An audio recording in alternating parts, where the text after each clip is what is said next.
Hey Libra, welcome to your tarot session. Thank you so much for joining me today. If my voice is extra raspy still, it's just because I'm coming out of a cold. My energy is great. I'm present and ready for, readings, but I don't know, my voice, my throat, I'm still feeling a little weird. So thank you for understanding. If there's any cuts or coughs, sorry in advance. I keep forgetting to edit my coughs out of the videos because I never edit videos. I never edit readings ever, so. Thank you again for your patience and understanding. Okay, Libra. Let's see what's your general energy right now. Ace of Cups is falling out of the deck. So, what I'm getting here is like, make room for this Ace of Cups. This is the invitation here. Can you make room for this energy? And I think the answer is yes for a lot of you. Honoring our own rhythms is so important with the water energy of the tarot. The cups are showing us, teaching us really that we're just like the moon, we're just like the ocean. We're constantly changing and moving. We're in motion all the time. So right now, maybe it isn't comfortable for you to make space for something, but a little bit later this week, we have, the eclipse in Virgo. It's so big. It's inviting us to release so much of what we no longer need. So it feels like there's something that's going to be finding you as you're clearing out what no longer serves you. The Ace of Cups, it's miraculous, always. It's an energy that feels so mysterious at times, and it can show up in many different ways. I feel like there's a lot of old beliefs around this card that it's just like a new love connection, something new happening in your love life. But it's way deeper than that. Sometimes an Ace of Cups showing up in our lives could be like trusting ourselves or noticing something different about us, acknowledging how much we have changed, how little we need now in order to feel happy, quote unquote happy. Happiness is something we cultivate. I don't think we just get there. There's some type of a choice that comes up with happiness. Anyway, honestly, I could talk about the Ace of Cups for hours. All the aces are so potent and so special, and they can contain so many things. But let's see what this ace is for you.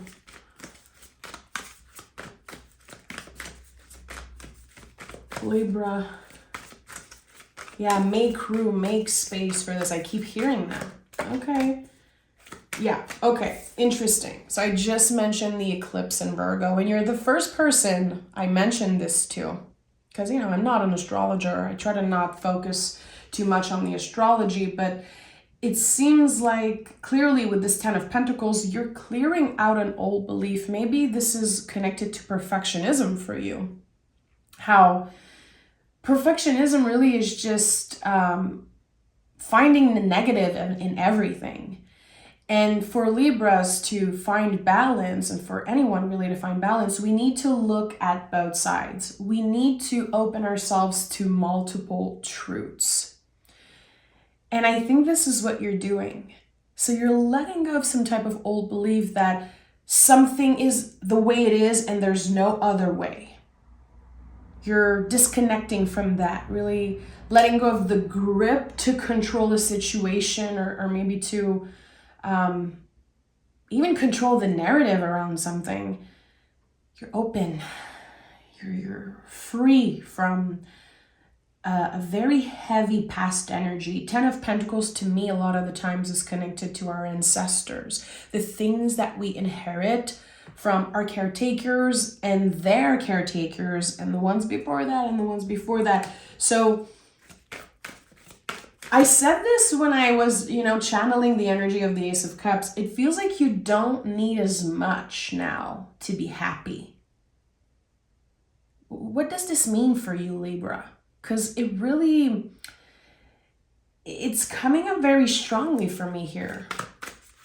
You're noticing that you don't need as much to be happy, like you're traveling light. Maybe the Fool is going to show up for you today. Traveling light into this new beginning. You found happiness somewhere else in different ways. Your perception of happiness is really changing. It feels like it's transforming as you are going through yet another transformation. So we have an ace and 2 tens. Tens, of course, are connected to completion. And the 10 of Swords is always a blessing in disguise. Always. There's, it's like we can see the new path that unfolds for us. We feel optimistic about what's happening. And we have learned so many lessons. And not only you have learned lessons, Libra, you have grounded those lessons, which is something that came up in the Scorpio reading also. If ever you have Scorpio placements in your chart, make sure to listen to the Scorpio reading if it feels right for you. You have grounded certain lessons. So it's one thing to, heal and evolve and understanding something, but to really apply it and to let it take root. Something will flourish out of those lessons. So again, a blessing in disguise. A blessing in disguise. Libra is clearing so much, and I want to know what they are making space for. It's not just the Ace of Cups. There's something else. King of Cups. King of Cups he understands the value of change. Again, I said it earlier, there's something about understanding how you are supposed to change your mind. You are supposed to change moods. When you think about emotions, it's like always moving. And the King of Cups understands like everything is cyclical. He's so connected to the moon. He's so connected to the ocean. When you think about the moon, sometimes you're going to look up in the sky and it looks like a fragment of itself, but it's still full.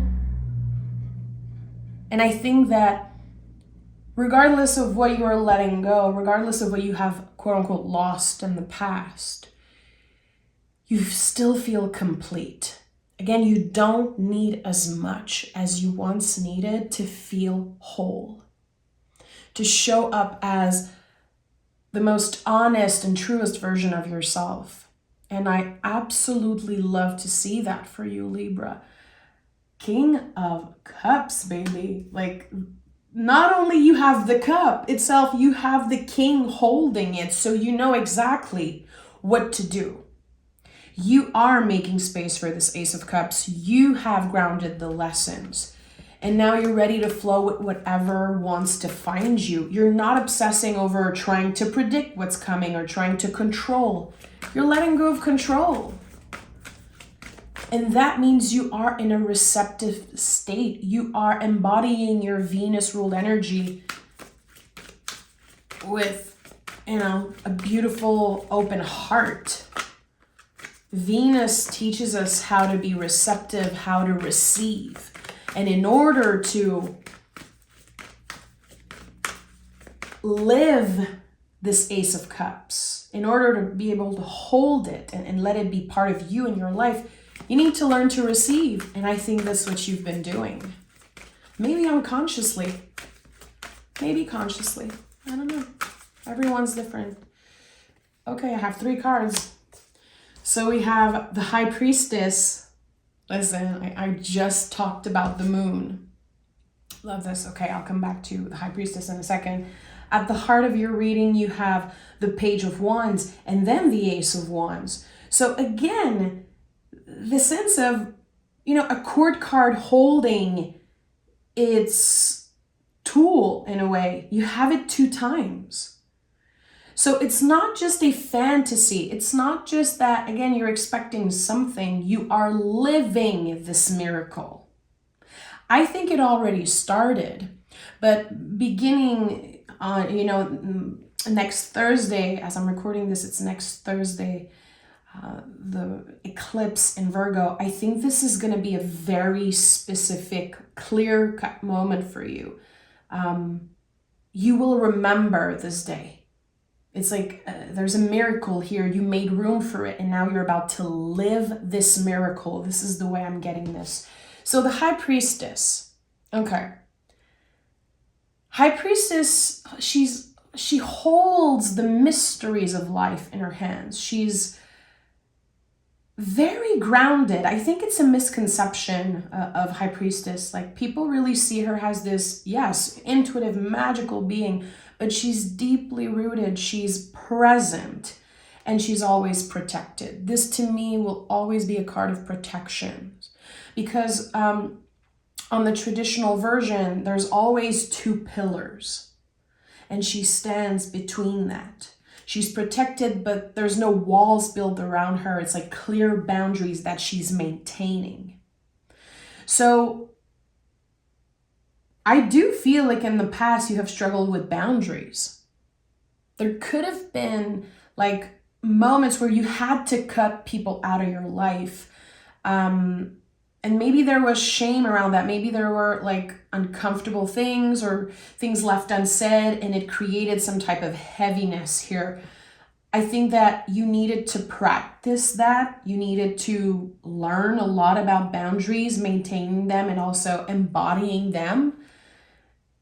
And this is a very personal card. Like, when you see the High Priestess, it really is you, your solitary journey, your journey of intuition. There's something here. It's like you're reconnecting with a very magical aspect of you, like a part of your identity that is very magical, but it's a feeling. That's the thing. It's very hard to put words into this thing because it's a feeling. You feel connected to your guides. You feel like things are finally moving, and it's initiating change. Page of Wands is a full-on new beginning. It's exciting. There's so much potential here with this card. And the Page of Wands is curious. Let me see where I can go with this. Let me explore. Let me ask questions. Let me initiate change and do things differently. Let me follow my heart. And with the Ace of Wands, this is really a double confirmation of things beginning anew for you. Ace of Wands is always going to grow by itself naturally. It's a tree. It's not a sword, a pentacle, or a cup. It's a living thing. It requires vulnerability. It requires sun, which is, your truest self really showing up. And it grows. The universe is meeting you halfway with the Ace of Wands, always. I always felt, and the way I lived this card for so many years, I feel like it's the ace that I love to pick the most, because as long as I say yes to myself, as long as I'm curious, the universe is going to invite me over and over again into newness. There's not as much work required with this. It really is a feeling of trusting, following your gut, which is easier said than done, by the way, because the brain can get in the way, the ego, the nervous system is trying to protect us. So following your gut, listening to the initial feeling and honoring that, taking action around that, it's not always easy. It's a practice, and I think you're becoming a master at that. And whenever I teach anything connected to intuition, because it seems like people really have a lot of questions around that. I always say that. Trust the initial feeling, even if it feels weird, even if it makes no sense. Don't question it. Try. And I feel like sometimes we need to fail a few times. We need to be confronted by those lessons. Like, oh, I should have trusted my gut feeling. I should have listened to my intuition. And I think that in the past, there was a few times where you were confronted by that. Not anymore. Again, you're becoming a master at trusting your intuition. High Priestess and King of Cups. Here, in your reading, it's no joke. You've been mastering something.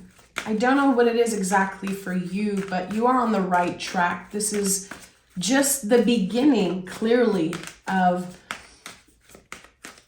this soul-led journey.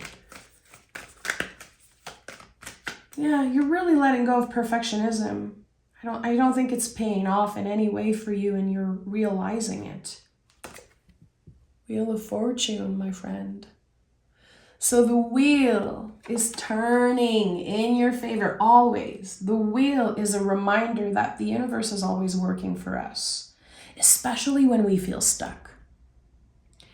Because when we truly believe that we are stuck, usually it's because we're waiting for some type of external validation. We are living in the future, living in the past. We are not present. The Wheel of Fortune is reminding us to stay rooted in our center, to practice that. And by the way, you have 10, 10, 10. So I would say if you love meditation, if you love journaling, or even just, again, getting curious and thinking about things, I feel like identifying what you no longer need, what no longer serves you, what you're releasing with that eclipse happening very, very soon, to identify those things that you don't want to bring with you in this new beginning. Whatever used to feel very sticky, like almost impossible to heal or move out from, you're getting the extra push from the universe. You're getting the extra support from your guides right now. It's time. It's time to quit this toxic habit. It's time to free yourself from this mental prison, from this, from those blockages. We have 2 of Cups, and give me one more. And the 9 of Swords, of course. 9 of Swords is a collective energy. And I feel like for you, it's coming up here in the last position to remind you that when you believe that you're taking a step back, because we go from the 10 of Swords to the 9 of Swords here. Emotionally, there's evolution. We go from the Ace to the 2. There's something that just evolves naturally. There's a beautiful flow. But mentally, you're going back and forth. So your brain is going to invite you, probably in the month of March, it's going to invite you into old belief. Like, see, you failed again. See, you did this to yourself again. You learned a lesson and then you went right back. It's going to be very easy for you to judge where you are and the mistakes that you make. Again, we're moving very far away from perfectionism. It is a practice. Old beliefs are so hard to move on from because they feel so real. That's the thing with beliefs. They feel so real. They're not the truth most of the times. Especially when it's the thing that, again, you inherited from your caretakers and their caretakers. Times have changed. You have changed. You are your own unique self, and there's so many things that you have outgrown. So when your mind says you're taking a step back, you're failing, you're stuck, you have to remember that it's not the truth. The feeling is real. It feels very real when our brain is like, you're a failure. It feels real, but it's not the truth. So the job here is really to identify, to say, okay, brain, I hear you.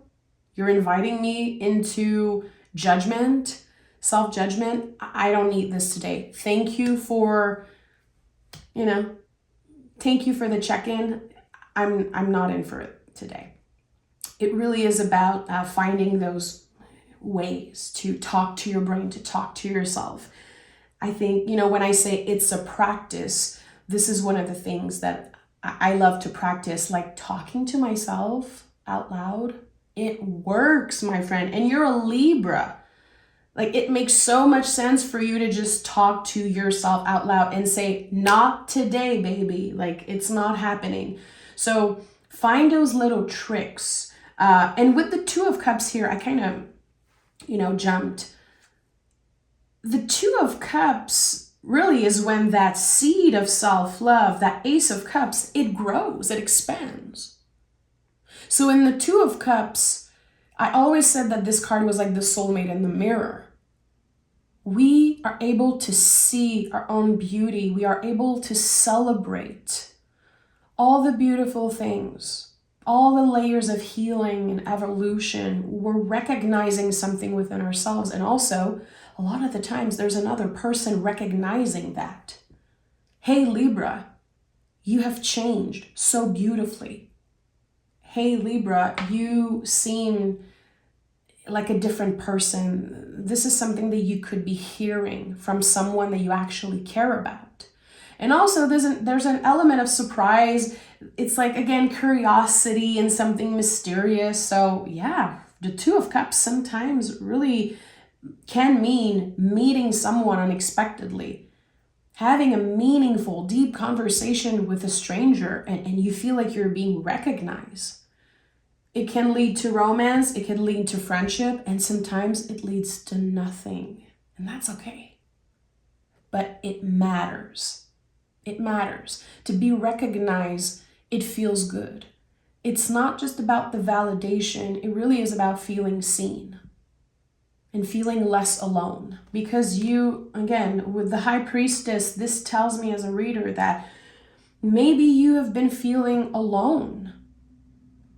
I see this as a solitary energy, and there's a difference between solitude and loneliness, but sometimes we get confused. There's the illusion that we're alone. There's the illusion that we have to do everything on our own. And I think that the High Priestess and the Two of Cups, it's boat number 2. It's like, can you let someone in? Still maintaining those boundaries, of course, but to make sure that you're not building walls around yourself and opening up and see what can come out of that. Since the Nine of Swords came out right after, maybe opening up feels very stressful for you right now. There's the Ten of Swords here, my friend. Like, you could have dealt with betrayal in the recent past. It could be incredibly hard for you to trust in this moment for, romance or friendships or just humans in general. And that's okay. That's okay. Like, honor those feelings within yourself, but get curious always. At the heart of your reading, there's the Page of Wands. So we want to get curious whenever we see the page, asking questions. Why is it so scary for me to open up? When I'm pushing someone away, is it from a wounded place? Is it because I'm really afraid? Or is it because I'm not ready to be seen? I don't want to be seen. I feel like you're ready to be seen. There's a part of you, part of your soul that is ready to be like shared in some way. There's a collaboration that wants to happen, and I think it will be happening a lot sooner than you think. But are you receptive? Are you open to it? And it's totally fine if you're not. There's no good or bad answers here when I'm asking, are you ready to receive? Are you ready to be seen? You don't have to feel like it's a yes for you. The important thing is to feel into the question. Again, to get curious. It's not about the answer. It really is about the question. Again, to stay grounded in our center. To give ourselves the time to understand why we feel a certain way, or,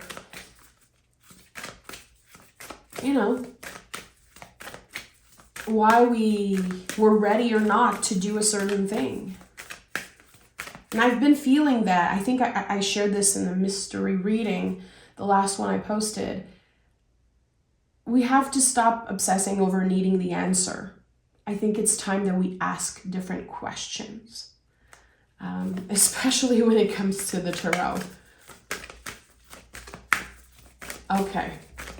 Libra, let's see what oracle card wants to come through for you.